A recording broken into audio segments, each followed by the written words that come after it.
Are you concerned about cruising during hurricane season? In this video, I'll give you the information you need for peace of mind, and I'll share some helpful hints on how to protect your vacation investment. If that sounds interesting, please keep watching.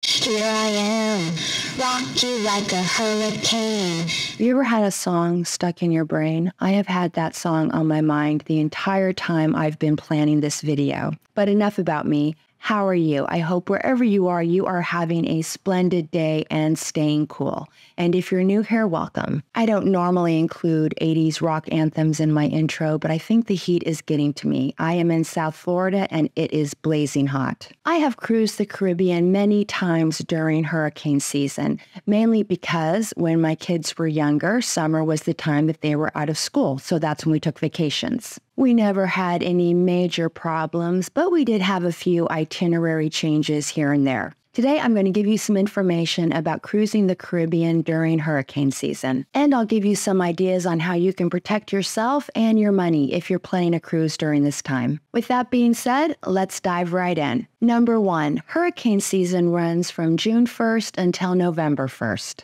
For the Caribbean, the most active times are mid-August until November 1st, so we're coming up on that time period. This year, 2023, was predicted to be an average hurricane season. However, hurricane experts have recently increased the anticipated amount of storms they expect to form in the Atlantic, and they now believe there will be above-average activity this season.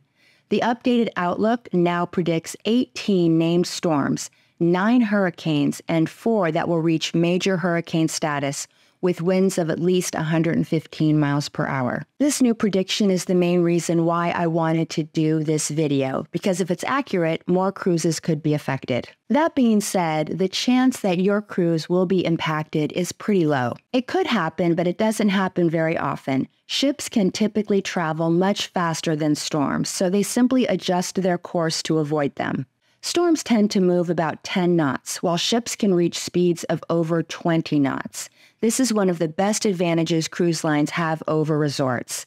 Hotels can't move, ships can. You are much more likely to have your vacation impacted if you book a resort in the Caribbean during hurricane season rather than a cruise. Number 3, it's more probable that your flight will be affected. Flights can be delayed or canceled due to storms, so take that into account when making travel plans. You may want to fly into the embarkation port 2 days in advance, or at least take an early morning flight instead of an evening flight the day before you sail. Give yourself some wiggle room just in case you need it. Number 4, your itinerary could change. It's rare to have cruises canceled due to storms. It's much more likely that ports of call will be changed or missed due to a hurricane. If a storm is threatening one of your stops, the cruise line may decide to skip it. They may take you to another location, or you may get an extra sea day. You probably won't receive any compensation if a port is changed or missed, but that's not always the case. Sometimes cruise lines will give you onboard credit. For this reason, you should consider ship-sponsored excursions. If you're sailing in the Caribbean during hurricane season, it is a good idea to book your excursions through the cruise line.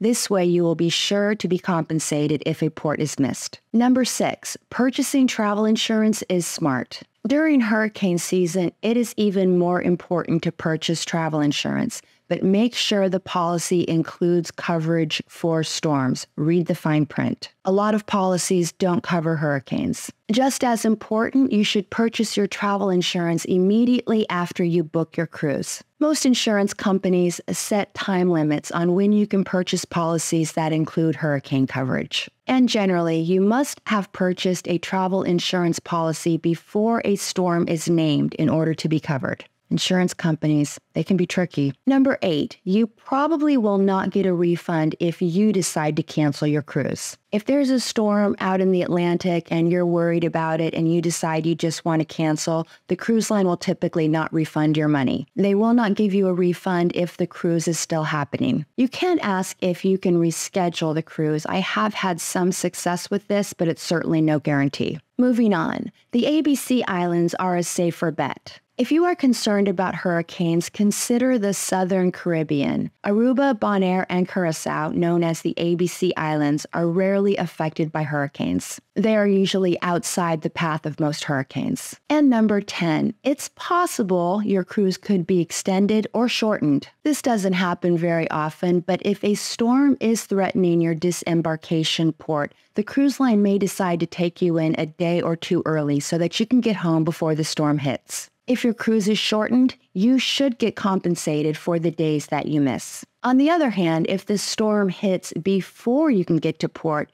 it's possible that your cruise could be extended by a day or two. The cruise line may decide to keep you out at sea until it's safe to dock. This is rare, but it does happen. And one interesting tidbit that I wanted to include, and that is that the Caribbean seas are usually calmer during hurricane season. Late summer and early fall are when the seas are usually calmest around the Caribbean. Of course, if there's a storm, the seas can get choppy, but that can happen any time of year. Winter and spring are the months when the Atlantic Ocean tends to be roughest. And that's it. I hope you found this video informative. If you did, please give it a big thumbs up, and I'd also like to invite you to subscribe to my channel. I do lots of different cruise videos, and I would absolutely love it if you would join my travel party. Have you ever been on a cruise that was impacted by a storm, or have you scheduled a cruise that didn't happen because of a hurricane? Let me know in the comment section below. If you'd like to talk cruising with me just a little bit longer, I will link to videos at the end that I think you might like. The video on the left is my best tips for first-time cruisers, and the video on the right is 10 unique and useful items you may want to bring with you on your next sailing. Until next time, I hope you have happy and safe travels. I appreciate you and thank you so much for watching. Bye!